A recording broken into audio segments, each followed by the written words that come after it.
নমস্কার বন্ধুরা, অমৃত কুম্ভ চ্যানেলে আপনাদের সবাইকে স্বাগত। আজ আপনাদের কাছে খুবই সুস্বাদু এবং সহজ একটা রেসিপি এনেছি, পুঁইশাকের রায়তা। প্রথমে কড়াইতে সর্ষের তেল গরম করতে দিয়েছি। তেলটা গরম হলে একে একে দিচ্ছি শুকনো লঙ্কা আর কিছু কুচনো আদা, কুচনো কাঁচা লঙ্কা। এগুলো দিয়ে একটু নাড়াচাড়া করে আমি ভেজে নেব। আপনারা চাইলে শুকনো লঙ্কার সাথে গোটা জিরে অথবা কালো জিরে অথবা পাঁচফোড়ন দিয়ে তারপর আদা কাঁচা লঙ্কাটা দিতে পারেন। আমি শুধু আদা কাঁচা লঙ্কাই দিলাম। আদার কাঁচা গন্ধ চলে গেলে দিয়ে দেব কেটে রাখা পুঁই শাক। শাকটা আমি পরিষ্কার করে ধুয়ে নিয়েছি প্রথমে, তারপর ছোট ছোট করে কুচিয়ে কেটে নিয়েছি। এটা শুধুমাত্র পুঁই পাতাগুলো দিয়েই করছি, কোনো রকম শক্ত ডাঁটা দিইনি। দিয়ে দিচ্ছি পরিমাণ মতো নুন। নুন আমি অল্প পরিমাণ দিলাম, কেননা পরে সর্ষে বাটার সাথে নুন দেওয়া আছে। এরপর দিচ্ছি গুঁড়ো হলুদ।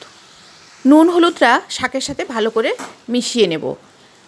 কোনো রকম জল দেব না, শাক থেকেই জল বার হবে। তারপর ঢাকা দিয়ে আমি কিছুক্ষণ রান্না করব। মাঝে ঢাকা খুলে দু একবার নেড়ে দিয়েছি। তারপর মিনিট 4-5 পর ঢাকা খুলে আপনাদের দেখাচ্ছি। শাকটা সেদ্ধ হয়ে গেছে আর একই সাথে জলটাও শুকিয়ে গেছে। যদি সেদ্ধ হওয়ার আগে জল শুকিয়ে যায় তখন জল ইউজ করতে পারেন। এরপর আমি দিয়ে দিচ্ছি এর মধ্যে সর্ষে বাটা। এটা নুন দিয়ে ভেজানো ছিল, তাই আমি শাকে প্রথমে কম নুন দিয়েছিলাম। সর্ষে বাটাটা দেওয়ার পরে ভালো করে আমি মিশিয়ে নেব। এই সর্ষে বাটার মধ্যে শাকটাকে 2-1 মিনিট আমি ফুটিয়ে নেব। তাহলে সর্ষে বাটাটা শাকের মধ্যে অ্যাবজর্ব হবে আর শাকের স্বাদ বাড়িয়ে দেবে। এরপর দিয়ে দিচ্ছি এর মধ্যে কিছুটা কাঁচা সর্ষের তেল।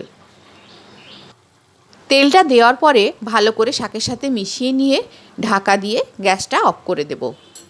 তৈরি হয়ে গেল পুঁইশাকের রায়তা। গরম বা ঠান্ডা যে অবস্থাতেই ভাতের সাথে খান না কেন, অনেকখানি ভাত খাওয়া হয়ে যাবে অল্পখানি তরকারি দিয়ে। আমার রেসিপি ভালো লেগে থাকলে চ্যানেলটিকে সাবস্ক্রাইব করবেন যদি আপনাদের সাবস্ক্রাইব করা না থাকে। আজ এই পর্যন্ত, দেখা হবে অন্য কোনো রেসিপিতে। ধন্যবাদ।